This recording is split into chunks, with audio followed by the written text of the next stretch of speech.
Welcome to Modern Anarchy, the podcast featuring real conversations with conscious objectors to the status quo.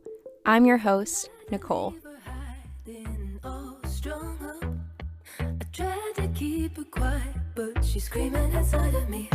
I tried to keep her hiding, oh, shut up. I tried to keep her quiet, but she's a wild, wild woman.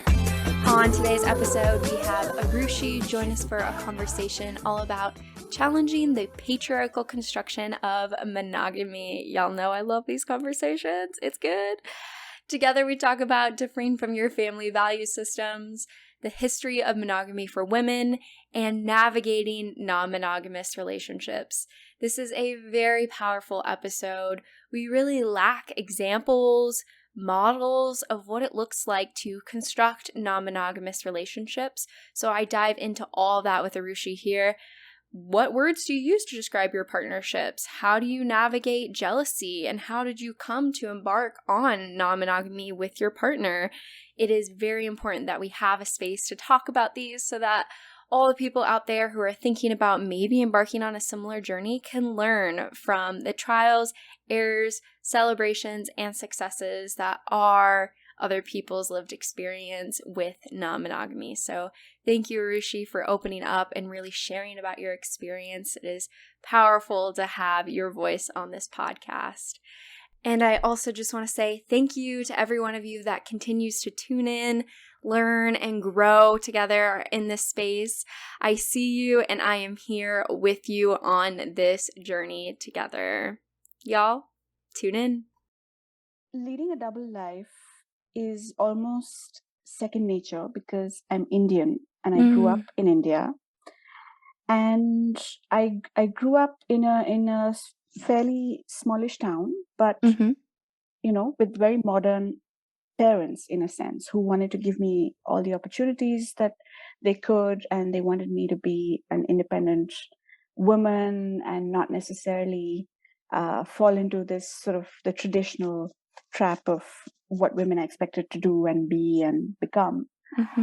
While of course at the same time having their own, my family had their own reservations and qualms about sexuality and independent sexuality. So it's one thing to be an independent woman with a career, and it's another thing to have to be a woman who makes her own decisions about her body and her sexuality and engages in that. So that's where the double life comes in, right? Because you are in it's not like you can be independent in one part of your life and then not question other parts of your life. Absolutely. Right? Absolutely. So that's where it comes in, and anything in my life that was related to my relationships, my sexuality, my decisions to engage in sexual interactions with people was very much a hidden part of my life when it came to my family, my community, and very much sort of the person I was with friends and peers who thought in the same way, and then a very different person from when I was with family, with other sort of people I grew up with, etc. Absolutely. So you were like already learning how to navigate that duality because you couldn't say that to your family. Yeah, exactly. Yeah. So it's been, that's how it's been really, having this, and it takes time, to overcome some of these kind of barriers that you have, because it's one thing to start questioning for yourself, but then you start questioning also for your parents and your family, people who you're close to. And then how do you ask them those questions, or do you try and get them to question stuff? Is that easy? Is that, that's really difficult. As I say, that's not easy. I've tried. It's not easy. No. Exactly. So so it's an interesting journey, I think, and I feel like it's taken me quite a long time to really own my sexuality as well as I could, and to be really very comfortable with the decisions that I take about myself, my body, my relationships and interactions. Yeah. When I meet other people from around the world, I feel like, here I am, 42. Mm-hmm. It's been a while, whereas some Mm-hmm. other people are already, but this is how life is, right? You have different Absolutely. circumstances, different experiences. Absolutely. And especially given your family context, that it seems like that independence in sexuality wasn't really accepted. No, exactly. It wasn't, and it's still difficult, Mm. but it's also been a number of years, so Yeah. it's something that's kind of getting there, hopefully. Mm-hmm. Mm-hmm. Mm-hmm. Yeah. Could you tell me more about this journey for you? Like, what are the steps in the process? I think there's a lot of people who would want to learn from your embodiment and your independence and your path. So I'd be curious to hear, like, yeah, what are those stepping stones for you? Where does it start? Take us all the way Yeah. back. Oh my goodness. It's difficult to pinpoint really any specific steps or areas or points in time. Mm-hmm. But I think the fact that my parents wanted me to be an independent woman who made choices for herself really played into it. And I think they sort of set the stage for that, not realizing, of course, that it meant setting the stage for All of many other it. things. Yes. Yes. And, I was lucky and privileged enough to be given the opportunities of, you know, very good education, being able to go abroad to study, Mm-hmm. and all of those, and also sort of engage in theater while in school. Mm. It was all like, it's like you're being given, like, yes, of course, it's a good hobby to do. It's not something that you would have as a career. Like, no, Sure. it's good to, even though I would probably have loved to be an actor in my life, and that Mm-hmm. might have been the career that I would have chosen. But it was always just this much, and that's enough. Like, just not, just not the whole way. Let's not go the Mm-hmm. whole way. So it was always very Mm-hmm. much. And I think the opportunity to go abroad and study probably helped me really take charge of my life and understand how how other parts of the world function, Mm. how people live. And then, I came back from studying, and I was still sort of in my hometown, and I was working. So because I'm Indian, the expectation was that I would live with my parents, and that Mm. already it became this struggle, because it was just like, oh my goodness, no, I'm this other independent person, Mm-hmm. who is not anymore the 15-year-old or the 10-year-old or the Oh, yeah. Yeah. 18-year-old that you think you should have control over. Yep. So it was not easy. At the Mm. same time, of course, the fact that I could live at home and work a job, which didn't pay me enough, for example, to live on my own, but Sure. I was still. So it's always this mixed bag, isn't it? Like, there's this love-hate thing going on. And eventually, when I was able to find a job where I could move out of my hometown, is really when I was able absolutely feel not guilty about making my decisions about my body and my life and my sexual choices and my relationships, because guilt plays such a huge role, right? Yes, absolutely. Yeah. Um, Absolutely. and you sort of brought up to believe, especially in South Asia, for example, that family is the most important thing Ooh. in your life. And of course, it's important and it enables so many things, but I think it's such a balance to have the ability to see yourself as an individual with needs and desires and fantasies that you want to do and engage in, Mm-hmm. versus keep not rocking the boat, and keeping that community link, and sort of being belonging and being part of the group.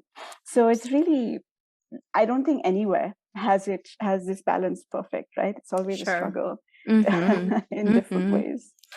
Yeah. Absolutely. Yeah, it's so hard when your community and your values can be in conflict like that, right? So Yeah.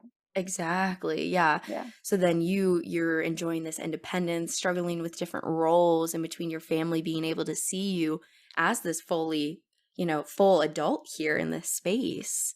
Yeah. And so, yeah, that's a lot to break out of, to find enough space to be yourself. That's really tough. Yeah.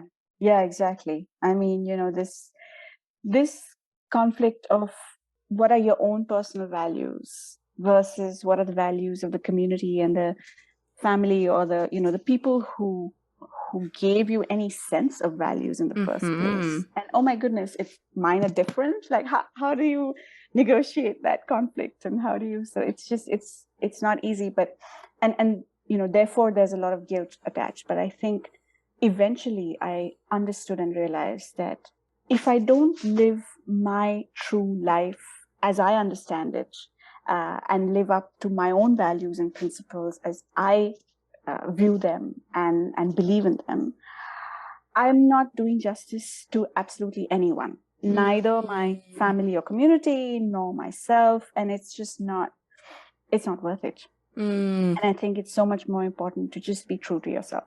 And absolutely. Understanding what that means takes time, and that's fine, but then once you kind of, and it's a constantly evolving situation as well. Yes. And I think you just have to get comfortable with being true to yourself and living the life that is your best life. Absolutely. Yeah. The hard part is that's scary as hell. Yes. Right? Like, that's super scary. Because no, it is. Yeah. God, yeah. No, I mean, it's scary because you feel like you're breaking out of one safety net. Yep. And you don't necessarily always have another safety net. Yep.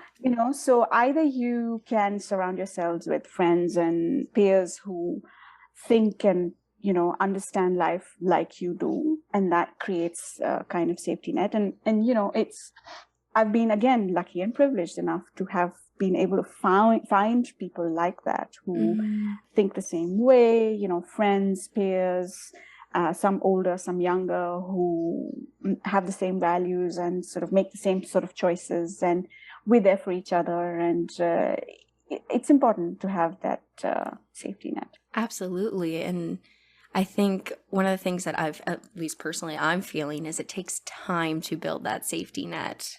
Yeah, exactly.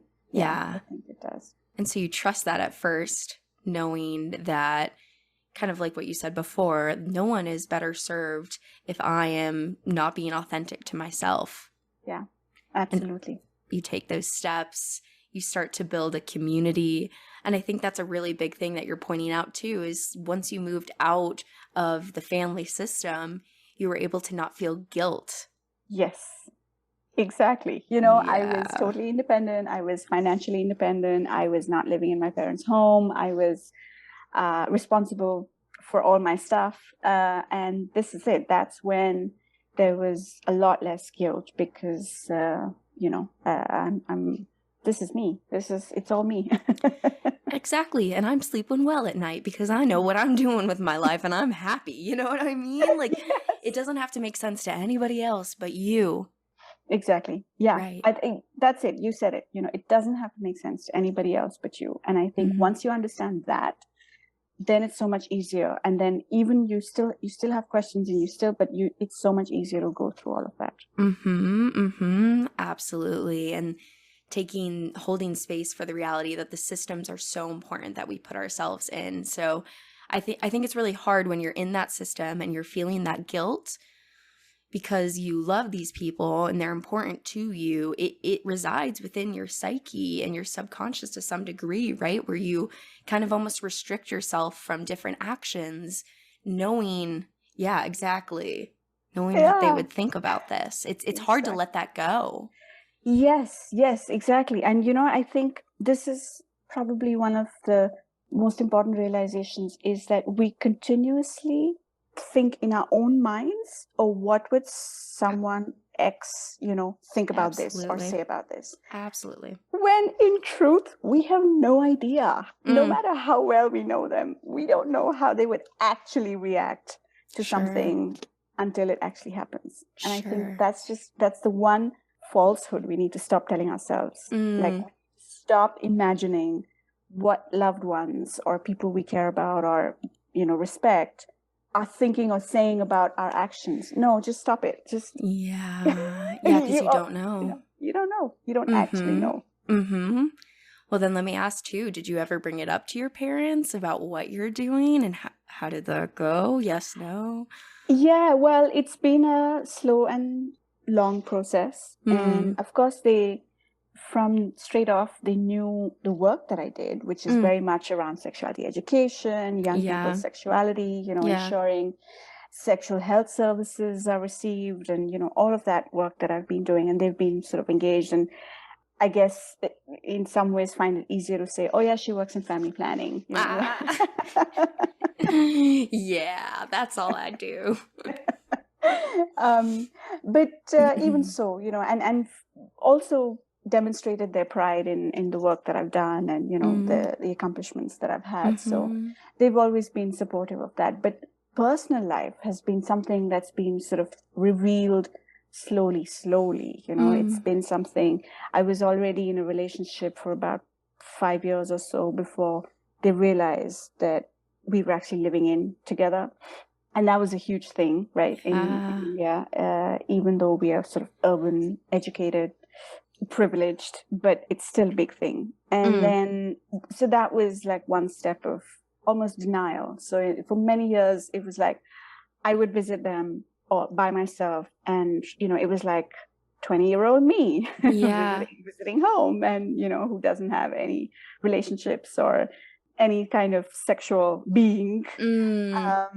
And then it's just over years, and also distance, I think. Just I sort of moved further away, and it's taken some time, and I think it's also taken an evolution of their own relationship to each other to really understand and appreciate different kinds of relationships that can exist, and the possibility of having sort of different engagements when it comes to interpersonal relations. So that's been Absolutely. very much Absolutely. factor. So they have become more open, or were you referring to them or to yourself in that? Well, they've become more open to understanding and appreciating my relationships because of difficulties in their own relationship. Ooh. Right? So Can you tell me more? Yeah. so it's like until you so it's how the patriarchy functions, right? Let's Until go. you're towing the line, and you've got the heterosexual relationship and the kids, and you're sort of you're part of this whole system. It's all good. Everyone's oh my goodness, that's such a great family. Oh my goodness, you're such a good woman. Oh my goodness, all of those things. You're so lauded for your choices. And then as soon as something goes wrong, because of course things go wrong. I mean, these are relationships. Hello, things are going to go wrong. Absolutely.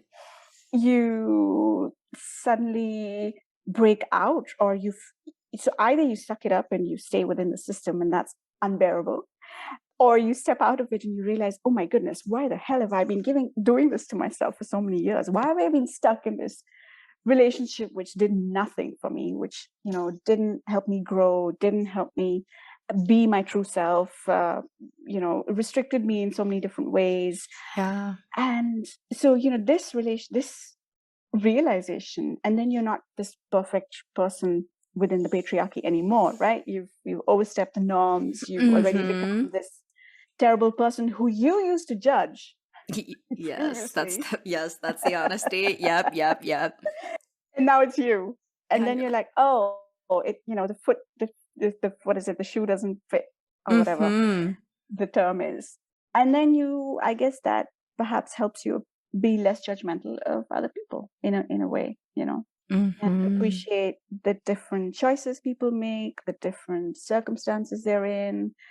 So, I mean, for example, the fact that I have a non-monogamous relationship is still not something that's widely known amongst my family or community or cousins or even many friends, because I think it's not always easy for people to understand how, in fact, monogamy is so much a patriarchal construct as well. And it's not always an easy discussion for people to have. Absolutely. I would love for you to tell me how monogamy is a patriarchal construction because I want to hear it. I agree. Everyone needs to Well, hear this. yeah, well, everyone needs to hear it. I mean, first of all, monogamy tends to be based in heterosexuality, right? And anything that is cis het and normative is very much what the patriarchy wants you to believe is the truth of the world, or the natural, so-called, Ugh, in air quotes, natural ugh, way things yeah. function. Mm-hmm. And this we understand ourselves as human beings who are social. We have many different friends. We have different kinds of relationships where we get different things from different people. Mm-hmm. I might be a good friend of yours and we might discuss, I don't know, theater with each other, but I might have another friend who I discuss shopping with, right? Mm-hmm. And it Yeah. doesn't mean that I love you less or I love her more or whatever. It's just we have different things that we get from different people. How is it that a loving romantic relationship has to provide you everything related to love, romance, and desire and sexuality from the one person? That is just ridiculous. It makes no sense.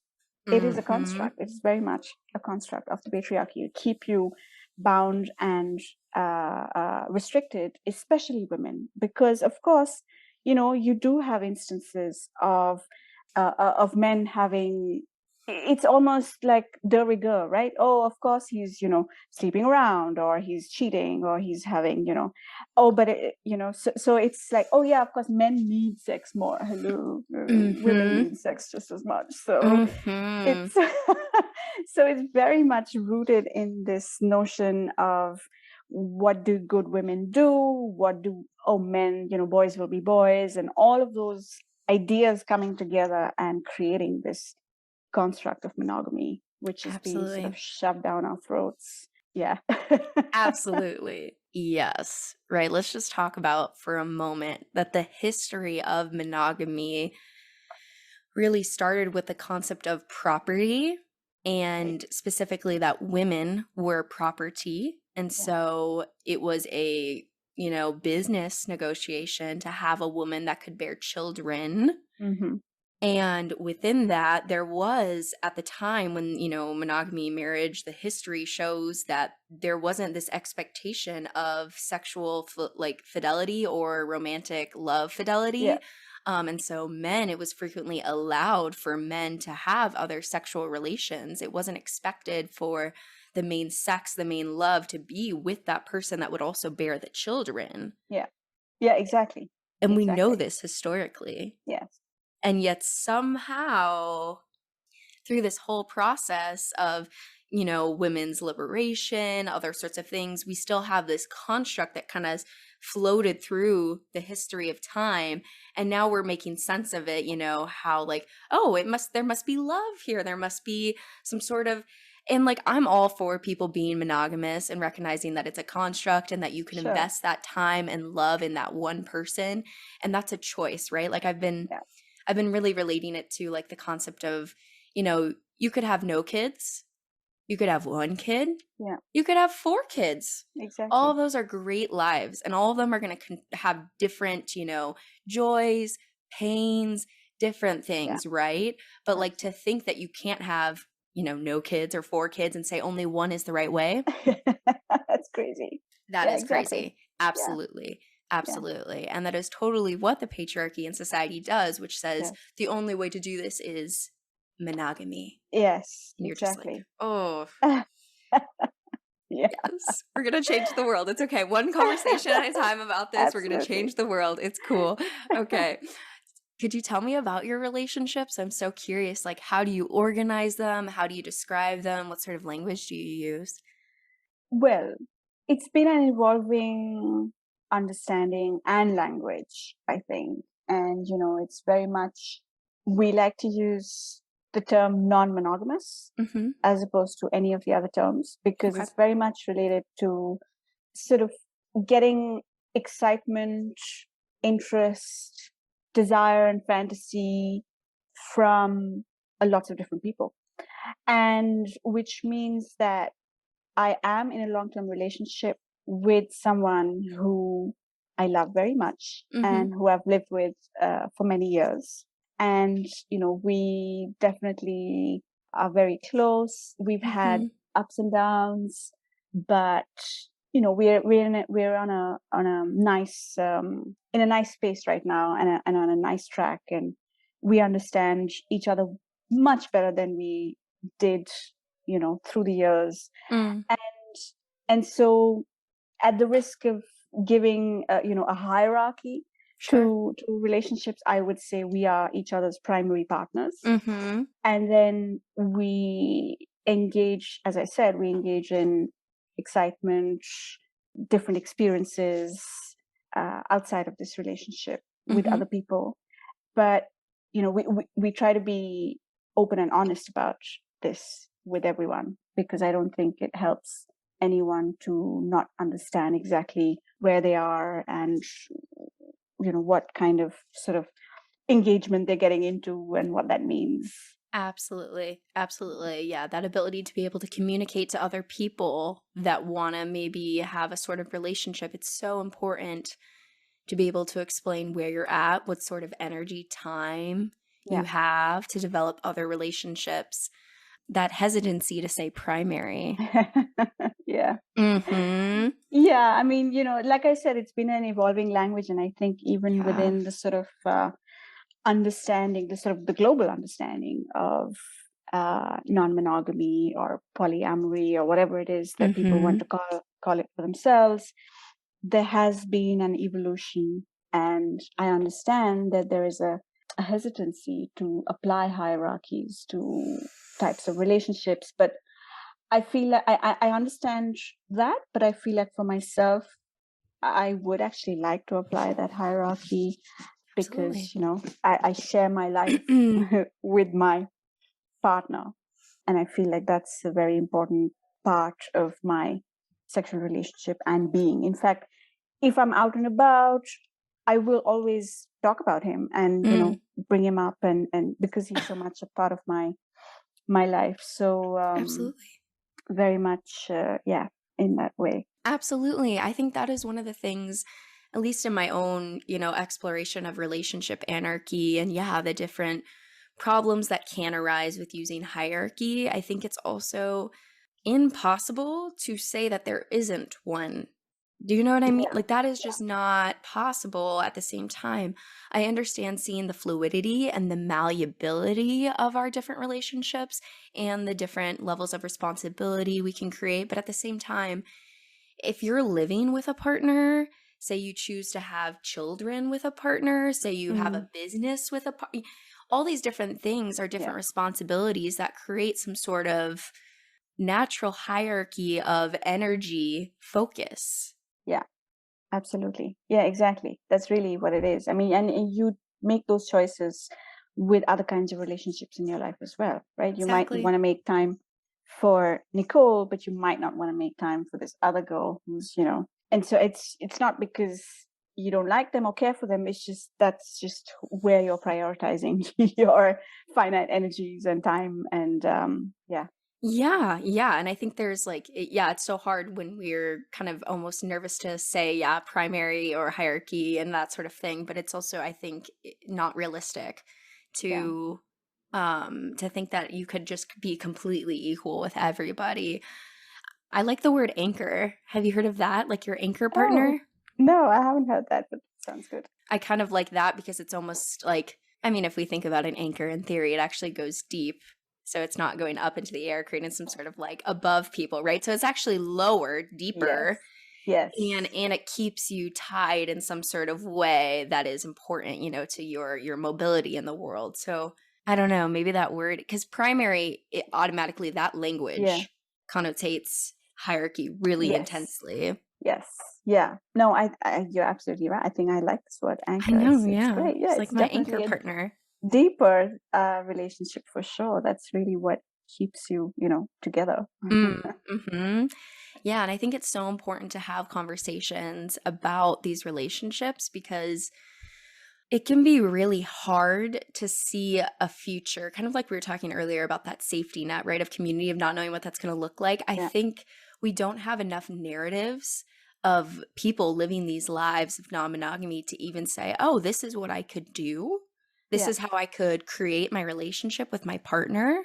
We just don't have examples in the media of this. No, absolutely. Exactly. There are no role models. There are no, Yeah.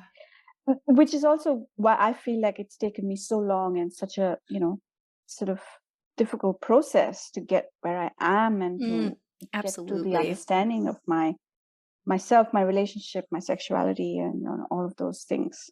Because you have to navigate it yourself. You just have to find your own way. Yes. We're the trailblazers. I don't want to do it anymore. I am tired. But actually, though, right? Yeah, it's so hard because you don't necessarily have that mentor to look up to and say, like, oh, this is how I can construct it. And this is why I love the podcast. This is why I hope the podcast changes, lives. So, you coming on this space saying, this is how I construct my relationship and look at it. Yeah. And then people being able to hear that and hopefully imagine a different future because of the life that you've lived. Yeah. No, absolutely. Can I just say that is exactly what helped me. There weren't really, podcasts were not so common. Sure. Blogs used to be. And there was a blog that really, it was just so natural and raw and so very much like, oh, and this is what happened. And we had a fight about this. And then, and we got jealous. And then I was like, oh my God, somebody's going through this and writing it all down for me to be able to understand what it's going to mean and it was fabulous. It was really, really great. And I'm really sad that the blog doesn't exist anymore, but it really helped me. So I hope that this podcast is, helpful. Absolutely. Yeah, because you see a life example in front of you. And typically we'd find that in our community. And if we can't, knowing that, non-monogamy is a minority culture, it can be hard to find that. Yeah. Could you tell me a little bit more about how you came into non-monogamy with your partner, if you're willing, just to, flesh out this story for other people? Sure. It wasn't easy. Yeah, it took me a few years just to, like I said, just to think about it myself, understand what it would mean for me. And this blog was by somebody called Samantha, and it's called Not Your Mother's Playground. Haha, I love it. Yeah, and it was just, when I started reading that, I was like, okay, this is what it actually looks like. And so it took me a long time to even just broach the subject with my partner. And it's funny because, of course, you know how you think you know each other and you kind of assume that the other person has the same understanding of something as you do. But then when you start talking about it and then you actually start doing stuff and then re-talking about it, you're like, oh, wait, what? This is like totally different from what? Like, hello, how did you not think this is what I meant? And then they were like, no, but how did you not think this is what I meant? Yes, communication is really hard. It's really hard, and it's like always a cliche of communication. But it's hard, it's important. And, when you start actually communicating, you realize what it is that you have to communicate about and how, because it's all the little details, all the conversations you have in your head with yourself have to be spoken out. That's what you need to do, because otherwise you're doing the same thing. You're like thinking about what someone else is going to react or say or do, and it's totally unhelpful. Just do it. Just speak it out, have that conversation. And that's what's taken us a few years to kind of do and arrive at. And then we also took help, because it's always good to have external help. So we see a therapist, and it's been so much better since we started seeing a therapist, because you learn that language and you learn what it is to communicate with each other. It's difficult to do it on your own. Absolutely. I mean, I think it's so tough because at its core, right, we have two separate individual humans who are trying to understand each other, who have a history of language and what words mean and what concepts are. And so when you're communicating, like at its core, it's really difficult because you can have completely different visions. And again, now we're talking about something like non-monogamy, right, which doesn't have a lot of examples. Like even when we ask people what does monogamy mean, that has a lot of different ideas too, right? But like coming into something with even less examples, now we're really talking about needing to construct a future, a life, and slow down to actually process what all these words mean that we're talking about, because it can mean a lot to different people. Yeah. Oh my goodness. Yeah. I mean, the word flirt can mean so many different things. Absolutely. And you can be like, oh yeah, it's okay to flirt with people, but then what does that mean? What does that mean? Yeah. Is that emotional? Can it take on physical? Like what? Yeah. You know, is it just wordplay with each other? Can you kiss? Can you like touch each other? I mean, flirting could be so many different things. Absolutely. Absolutely. Yeah. And so then you met with a therapist. Like, what do you feel like, you gained from that process with them? You know, the biggest thing that I think we gained was the ability to just stop in a conversation. Stop being angry, stop reacting, and then try and understanding what the other person is actually saying, or rephrasing and explaining what you want to, because it's just, that's the most difficult thing, because you get into a pattern, you get into this, this reactive pattern with each other, and then you're not going anywhere, because then it's always the same conversation all the time. And it's not helping. Just repeats. Yeah, in different ways. So this was, for me, like, has been, and it doesn't mean that we can automatically do it now. We still have the pattern, and we still, but we understand and recognize that a pattern exists, and that it is possible to break out of it every now and again. You're hitting on something so key. It's not like we see the pattern and then all of a sudden we're just like perfectly communicating. It's almost more so that you see it. Yes. That's the huge thing, right? Exactly. Yeah. Yeah, exactly. See it, and then to you're be like able to step out of yourself and step out of that relationship circle and to see it. That's really, I don't know if anyone can do it on their own without external help. I would be really marveling and surprised at that. So I think it's so important to have someone helping you do that. Yeah, I think in some like utopian world, we'd all be so like socially cognizant of our biases, of things that come up, and that we could all do this. But that's not the world that we live in. Yeah, no, exactly. Exactly. Yeah. So then once you see that pattern, then the next time it takes that ability to pause and say, okay, we're going to disrupt this pattern, do something different this time. But until you notice that pattern, you're almost just like swimming in the dark. You're like, yeah, exactly. And then suddenly you realize, oh my goodness, how have I been so blind and so sort of, unseeing of this thing that exists? Absolutely. It's like a light bulb switches on. Yeah, absolutely. And then from there, that's, I guess, when the work starts. You know what I mean? Like, that's when the real work starts. Now you're like, okay, how do I stop the pattern? Now that I see it, how do I actually go the other way and start walking up this hill of change? Yeah, exactly. Yeah. So it was communication, seeing a therapist. So at this point, you and your partner were non-monogamous and processing it, or were you still like thinking about doing it, or where were you at? No, we were non-monogamous and processing it. And as I said, it's been a bumpy ride, and primarily because of what his understanding of non-monogamy and what my understanding of non-monogamy was, and the fact that we'd never spoken or explained to each other about what that meant.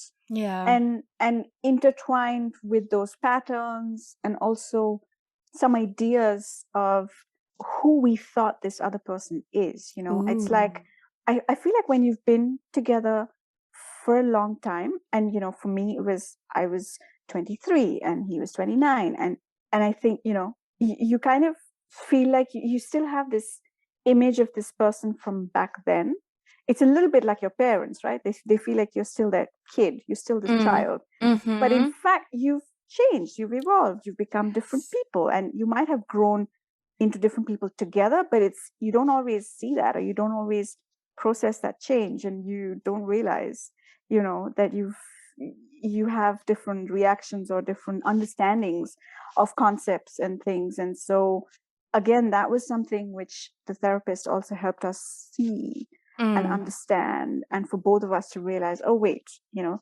this is not that 23-year-old anymore. It's a different person. It's there's so many things have happened in between. And Absolutely, yeah, because our brains are wired to predict. Yes. Yes. Yeah. For safety, Exactly. because Yeah. our brains want to know, okay, well, this is how this situation is going to go, so I can protect myself. And that's like very evolutionary, and we know that. So we can create like a scheme, a schema in our head of like, this is our partner, this is how they're going to react. And so we're always in that like predicting mode, but not integrating all the change and openness that can come with just living and being a human and changing over time. Yeah. Yeah, absolutely. Yeah, exactly. And I think that's just, it's all tied to this thing, right? If you start predicting what another person's reaction is going to be, you're not going to be able to live your authentic self. You're not going to be able to be true to yourself. And I think that's, it's not an easy switch to click in the head, but once you can do it, it really makes life a lot easier. Absolutely. And happier. Yeah. And I've heard some people talk about how like you go through multiple relationships, even in a monogamous one, right? You go through multiple relationships with that person as they change and evolve over time.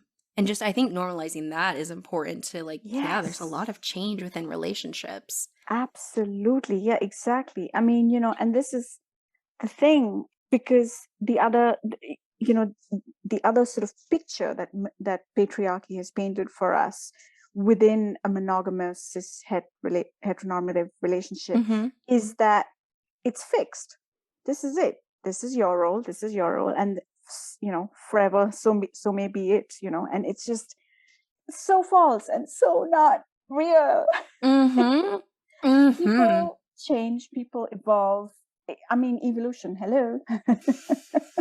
Absolutely. Yeah. I mean, I think this is why we have divorce rates that are what they are, right? Like, because people change over time. And so if we can't allow space for that change in our relationships, and kind of like what you said earlier, if you're holding on to this older picture of who that person used to be, you're going to be frustrated that that's not showing up anymore. No, exactly. And it can't. It's gone. Yeah, exactly. That person is like, gone. oh, you're not the love with. Yeah, you're not, because it's been like 10 years since Absolutely. we fell in love. And now it's different. You find different things either you find different things to fall in love with, or it's done, like there is nothing else to fall in love with. Like, okay. Absolutely. But that sounds so destabilizing and scary to be like, oh, your partner's going to change a lot. So good luck. Hope you still love each other after 50 years. You know what I mean? Like, that sounds so scary in theory. It does. And, you have to remember you're changing us. And I think this is the thing, like what you said about, we're constantly trying to protect ourselves, and it's very difficult to let that go. And it doesn't mean that you sort of don't protect yourself, but I think you protect yourself with an awareness of what you're doing and an understanding of when is it that this protection actually becomes a barrier, which is not allowing me to either be my authentic self or to engage in a relationship in an authentic manner. Yeah, coming at it with more curiosity. Yeah, exactly. And a little bit more a little bit more awareness of risk, or not awareness, but the word I'm looking for is, like openness to risk. So, which is not to say, we should be putting ourselves at risk all the time, but just to be a little bit open to a little bit of change or risk or feeling of unsafety, and, and see where that takes us, especially with people who we do feel safe with normally, right? Absolutely. And I mean, I think we know, or at least cognitively, maybe people don't like to hold the reality that like about 50% of monogamous marriages are ending in divorce, right? So like kind of what you're saying, knowing that risk is important, I think, to hold that, to know that that is a really big thing that might happen. Yeah. A lot of people kind of seem to block that out from, no, it's not going to be me. It's not, no. Yeah. Yeah. But it's exactly. 50% is like the flip of a coin. Yes, it is. You know what I mean? Like I don't like those odds. No, absolutely. And it's a little bit like knowing we're all going to die. Yes. And, Yes. and so it is going to happen. We don't know how. We don't know in what circumstances, whether it's going to be like a peaceful sleeping and going away, which is what all of us would like, or if it's going to be horrible and painful and awful. Mm-hmm. And, as much as we wouldn't want that on anyone, it's the truth and the reality of life. And in the same way, when you engage with another human being, there is a risk. Absolutely. A risk of getting hurt, whatever it is. And, this is the risk that you take when you create a relationship of any kind. Absolutely. With another human being. Yes, I love that you're saying that, because it is any relationship, right? Yeah. When we think about attachment, when we open ourselves up to attach to other people, that happens in platonic relationships as well. You know, Absolutely. Friendships. Yeah. And so in that attachment, you're almost creating this sort of relationship that has deep meaning to me. If you say you have such a power to actually hurt me, and if you were to leave, it would hurt me, right? Like, yeah, that is a huge risk that you're creating by opening yourself up to attach to other people. Yeah, exactly. Yeah. And I think it's probably one of the things that people fear is like giving so much power to this other person. Yes. And I think it's important to kind of know and feel strong and confident in yourself, or at least to have this kind of understanding and awareness of yourself, of what you like, what you want, what you desire, and the fact that you can give that to yourself as well. Yes. There is this quote that I found in one of the books I was reading for one of my classes. I'm going to pull it. It's kind of long, but I think it's kind of like hitting on what we're saying. It says, "The paradoxical truth of the human experience. We know ourselves as separate only insofar as we live in connection with others, and that we experience relationship only insofar as we differentiate other from the self." And I feel like it's really hitting on this point of like the paradox of the human experience being that you need to have a concept of individual self. You need to be able to know what is authentic to me, what is going to make me happy. And at the same time, you need relationships. There is no living off in a silo, even if that means your relationship is with nature, with, animals, whatever that is. Some people live more isolated lives, but there is always a connection. Yes, we are social creatures. We do not exist in a vacuum. We cannot, our brains cannot. That's why isolation is one of the main forms of imprisonment and suffering. Absolutely. Yeah, exactly. Yeah. So it's like holding that duality of like, how can we learn to understand ourselves and also recognize that we deeply need community and we deeply need relationships in the same level of independence at the same time. Yes. Yeah. Yeah. I mean, it reminds me of quantum mechanics, right? Like we have these dual states that are conflicting wavelights, particle. How can light be a wave and a particle at the same time, right? Like this is, I feel like, the fractals of the universe that kind of play out in different ways, right? The same patterns of, independence and connection at the same time. Yeah. And I mean, this is the thing. We know this and understand this. Unfortunately, it doesn't get played out in, popular culture, in media. It's so binary.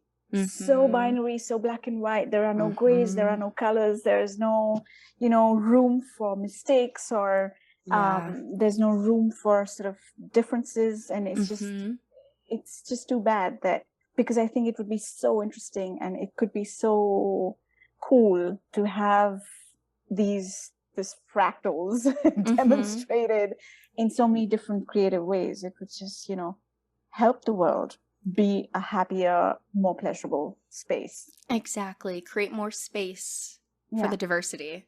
Yes. Right? Exactly. Yeah.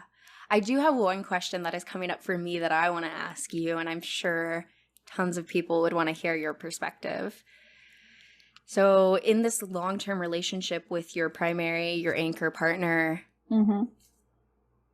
as you've deepened the amount of love for this person, how do you deal with jealousy and the fear of loss of such a deep connection? Yeah, that's it's been one of the key things that I've struggled with for myself over the years. And I've come to an understanding of it. So how my partner explains it to me is that he likes to think of the fact that I'm enjoying myself and enjoys that aspect of our non-monogamous life. For me, I can't be that selfless, and I find it difficult. That's honest. I love it. But I feel like what I like to tell myself is that we are two independent, different individuals within this relationship, and each of us deserves to have the joy and the love and the excitement and pleasure that they want, seek, and desire. And therefore, you just have to let go and realize that that they are enjoying their desires and fantasies, while not at all affecting the deepness or the love and the whatever it is that they have for you. That anchor remains. It's still there. It's still connected. And so when I was able to click this switch in my brain that actually that seeking of desire out there is really not affecting my own experience of desire, pleasure, and closeness and intimacy within this relationship, it's fine. Absolutely, because there is no other you. Yeah, exactly. Yeah. It's this is the two of us within this anchor relationship, and this is us being true and authentic to each other and to ourselves. And then whatever else is happening outside of this is nothing really to do with you in some ways. Because your partner's their own person, so they're going through the world. Exactly. And if they want something else, that says more about them than the dynamic that you have, which is unique and that no one else could replicate. There is no other possibility of having the relationship that you have with that partner. Yeah. Yeah. I think that's one of the biggest fears, right, that a lot of people have about non-monogamy is the more you get deeply attached, how do you deal with exactly what you said of letting go? Yeah, exactly. And it doesn't mean that I don't get jealous. I do, but it's fine. Like I can process it in my head. Yeah. And do you talk to your partner about that? Yeah. And I think that's like the big thing about non-monogamy is the amount of communication that comes into the space is wild. It is not for the faint of heart, not in the slightest, right? To be able to talk about that. You spend more time just talking than anything. Sure. Hey, but I think that's the best form of intimacy, because then you know that the other person sees you fully in your human experience, which is the emotionality of it. Yeah, absolutely. That's the deep anchor thing. Yeah. I want to hold a little bit of space as we come towards the end of our time in case there was anything that maybe you wanted to talk about that we didn't hit, or anything that's kind of lingering for you in the space. No, I think we've had really interesting conversations. I think this was great. I think this was amazing. I love having these conversations and just getting to share space with someone who understands, sees the world in the same way, the same paradigm that I do. I cherish it deeply. Exactly. Yes. Yeah. That support system, that network. Absolutely. Well, then let me ask you the one closing question I ask everyone on the podcast, which is, what is one thing that you wish other people knew was more normal? That you can be a woman and you can have huge sexual desire and you can have boredom or lack of interest in sex, and you can have, just this whole diversity of feelings around your sexuality that you can have as a woman, I think is totally normal. And it exists. It's fine. Yes, absolutely. The amount of social conditioning that has told women that they don't have a sex drive, that something's wrong with them if they're not feeling sex, like the desire for sex all the time. I mean, it's a plethora of things to explore and dismantle. Yeah, absolutely. I really liked reading Come As You Are by Emily Nagoski and learning about the gas, brake system and responsive desire. I hope that has opened up a lot of women to feel more, just normal. Yeah. Like, nothing is wrong with the way that you're showing up in the world. Exactly. Whatever way you're showing up in the world is normal. That's it. Absolutely. It was such a pleasure to have you on the podcast. If you enjoyed today's episode, then leave us a 5-star review wherever you listen to your podcast. And if you're a part of the anarchist community, then follow us on Instagram or nominate a guest for the show by sending in a letter to modernanarchypodcast@gmail.com. Otherwise, I'll see you next week.